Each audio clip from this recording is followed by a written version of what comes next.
مهم إن البني آدم يبقى بيربي أولاده على الزمن اللي هم فيه. الحسد أو السحر ليست أقوى ولا تقهر إرادة ربنا. في تفسير العلماء للآية إن تبدوا الصدقات يعني تظهروها فنعم ما هي، وإن تخفوها وتؤتوها الفقراء فهو خير لكم. أصل الاستخارة استئذان.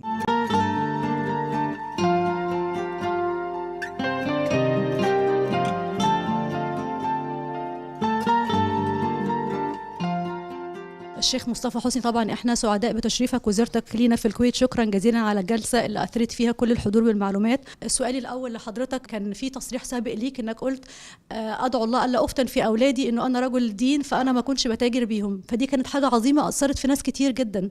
ومعظم الاسر او معظم الاهالي دايما بتكون عايزه تكون تربيتها لاولادها شاهده يعني على التربيه، انه انا رجل دين او انا رجل علم، ازاي يكون ابني كده. الاسر البسيطه تعمل ده ازاي؟ يعني ايه النصيحه اللي بتوجهها ليهم؟ ولا شك إن أي واحد يحب يفتخر بولاده قدام الناس، وأنا بفتخر بأولادي الحمد لله، ولكن مهم إن البني آدم يبقى بيربي أولاده على الزمن اللي هم فيه، ما يكونش عايز يثبت شيء للمجتمع بيهم فيضطرهم يعملوا أشياء هم مش جاهزين ليها أو مش حابينها فقط علشان يعطي رسالة للمجتمع أنه أب أو أم ناجحة.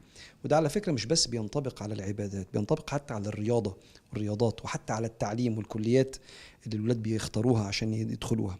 التحكم والتسلط من قبل الأهل علشان أبعت رسالة معينة للمجتمع إن أنا ناجح، ده بيطلع أولاد لا يشعروا إن ليهم اختيار. فجميل إن احنا نبقى مرشدين لأولادنا ومستشارين ليهم، ولكن نديهم فرصة انهم يختاروا حياتهم. السؤال الثاني، في كثيرين من العاملين في الإعلام وفي السوشيال ميديا بيحاولوا دايما يظهروا أعمالهم الخيرية. مثلا خلينا نقول إن في بعض منهم بيشوف إن ده عشان الجمهور يقتدي بيه، وفي جزء تاني بيشوف إن ده رياء. أيهما الأصح والأقرب؟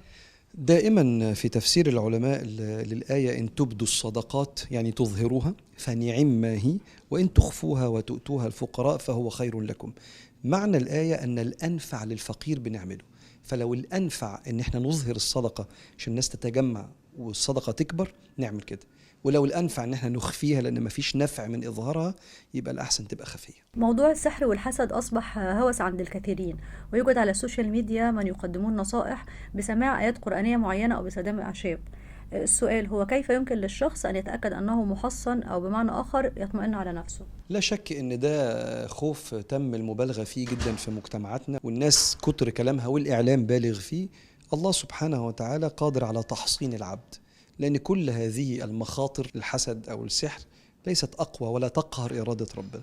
فاللي بيقول أذكار الصباح وبيواظب عليها يوميا، واللي عنده أوراد من الأذكار زي لا إله إلا الله والصلاة على النبي والاستغفار، مستحيل أي حاجة تصيبه وهو محصن من الله بإذن الله. السؤال الأخير، هل ممكن الإنسان يعمل صلاة استخارة وربنا يهديه لشيء معين أو طريق معين يخالف هوى نفسه، بعدين يحس أنه أساء التصرف أو الاختيار؟ إيه الإشارات اللي تخلينا نعرف أنه إحنا تصرفنا كان صح، أو دي الإشارة بتاعت ربنا لينا عشان التصرف؟ أصل الاستخارة استئذان، وليس فقط استخارة أنا بطلب ربنا يختار لي، بستأذن ربنا قبل ما أدخل أي فعل أو أي خطوة في حياتي، ثم ربنا بيختار الأنسب وأنا برضى باختيار ربنا سبحانه وتعالى. فأنا بستخير وأكمل، مش محتاج أي إشارات. التيسير هو ده الإشارة اللي من ربنا. شكرا لحضرتك ولمعلوماتك. شكرا. اللهم انصر إخواننا في فلسطين، اللهم أنزل نصرك الذي وعدت يا رب العالمين، اللهم أمنهم في ديارهم وأوطانهم، وصل اللهم وسلم وبارك على سيدنا محمد. الحمد لله.